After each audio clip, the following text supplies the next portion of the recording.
All right, hello class. Welcome to week 10. I cannot believe we are already in week 10. This semester is flying by. So a couple things that I want to cover today. This is going to be a short video because there's not a whole lot of new things coming down the pipe for this week. And so I just want to kind of launch right into it. Now, obviously, Project 3 is due this week, and so we'll take a second to look at the submission stuff and all that here in a minute. But I want to start off with some peer review. I know some of you like me, are still learning to navigate Canvas effectively, especially coming from Blackboard last semester. And so what I want to do is I just want to make sure that you all know where your rough drafts go, um, and so that you can submit them and kind of get some peer feedback. Uh, and especially for this one, if you want to take another day or two to submit and look at your peers' drafts, that's totally fine. Try to have them done by Wednesday, just so that you have time to make any revisions or whatever you might need to do. But anyway, so to do that, what you're going to do is you're going to come over here to our little, so we'll go back to the home page, come over here to people, click on peer review groups, and then it's just a matter of finding your group and, visiting the group homepage. And then you'll see, stuff like this. Come down to the discussions, and you will see Project 3 Rough Draft. And so that's where you're going to submit. That's where you're going to upload and find your peer drafts. Okay? So again, people. Oh, so that we're still in the group, sorry. Let's go back to our main home. Okay, so people, peer review groups, and find your group. And that's how you will go about doing all that. All right, so what I want to do is I want to focus in on week 10. And because it is a kind of a light week this week, I will get all of these blogs graded and back to you this week as well. But let's go back to week 10. There we go.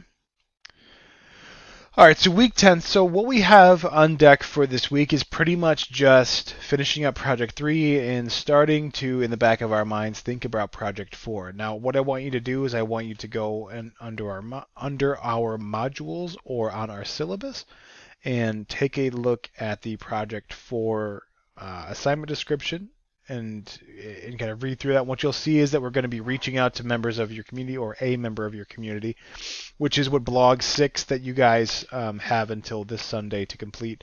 That's kind of geared towards that end, is reaching out to someone. So besides reading the assignment description for Project 4, we're really just finishing up Project 3 and getting it uploaded. And what I want to talk about here, let's take a look at the submission, is I really want you guys to focus in on the rubric here, because I have it up here for you for a reason. It's so that you guys can use this as a checklist to make sure that you are doing everything correctly. So let's take a look. So what I'll be looking for is the basic content of the assignment description. Basically, do you have your 8 sources? Are you introducing each source in a way that allows me to know who is speaking? So whether that's introducing the author in the paragraph or footnoting so that I know where each quote or discussion is coming from. Then do you provide evidence from each source to help outline what the author is saying? And so, for example, if you're ready to come at your first source and you say author A says this, give me a quote, give me some paraphrase, give me some actual content from the article. And so this is where those Cornell notes really come in, because take all of those major points and quotes that you pulled out and put them into the essay. The literature review essentially is just will rely heavily on those Cornell notes, because you should just be fleshing them out. Then I'll be looking for, do you synthesize that research by tying them together with those kind of keywords and phrases that I mentioned in my video on Saturday? Similarly, on the contrary, so-and-so disagrees with. Those kind of phrases that help construct relationships across your sources. So that's what I'll be looking for. So a body of research that is synthesized, developed, and supported with details. So once you're done with that, I'll be looking at the proposal section. So basically, like I said on Saturday in that video, once you've finished your lit review, you'll come in at the end and say, based on all of this research that I've done, I propose that we or someone does blank. And so what is your idea? What is your approach to the topic? And so, for example, if you've been researching, the safety and health of doctors and nurses, like in the workplace, then you might say, based on all of the issues that these authors outlined, and based on this is a recurring problem, nurses getting hurt in the line of duty by various means.